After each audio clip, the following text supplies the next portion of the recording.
This is not an ordinary portrait.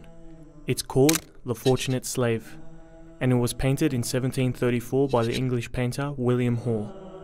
On the surface, it might look like a typical English painting, but what's really special about it is that amongst all the paintings of famous English men and women of the 18th century, this is the very first in which the subject is black. And once you know the story of its subject, Ayuba Suleiman Diallo, you'll see what makes this painting extraordinary. Born and raised in Osten Senegals to a prominent Muslim family, Diallo was known for his great intelligence and memory from a young age. By the time he was 15, he had memorized the entire Quran and familiarized himself with the Maliki school of Islamic law. Unfortunately for Diallo, his life quickly changed, from one of study and scholarship to the horror of slavery. Senegal was a major victim of the transatlantic slave trade, and by the age of 30, he was captured, enslaved, and shipped to the United States. Despite the cruelty and abuse he faced, Diallo remained devoted to his Islamic rituals, going into nearby woods to pray 5 times a day. After a child humiliated him and threw dirt in his face during prayer, Diallo decided to flee the plantation only to be recaptured and imprisoned. Diallo decided to write a letter from prison to his father in Africa. This letter was intercepted by James Edward Oglethorpe, the director of the Royal African Company and the founder of the American colony of Georgia.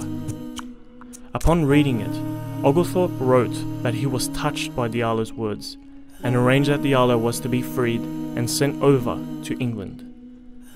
When Diallo arrived in 1733, he was greeted as a free man amongst the people of England. He made friends in the circles of the elite and would often debate with Christian priests and bishops. At a time known for its extreme racial prejudice, people were impressed with his intelligence, monotheistic beliefs, and piety. Diallo was approached by William Hall to paint his now famous portrait. What makes this portrait significant is not just the presence of a black man, it's the way he's depicted.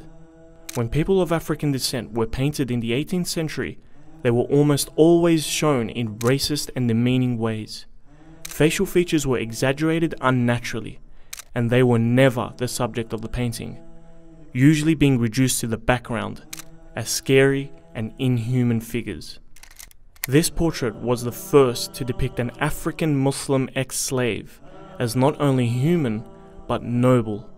His posture and frontal direction were chosen to make him more likable, and his expression is pleasant, rather than evil or disturbed. However, what really stands out is the red book hung around his neck. This book is one of 3 Qur'ans Diallo had written purely from memory during his imprisonment.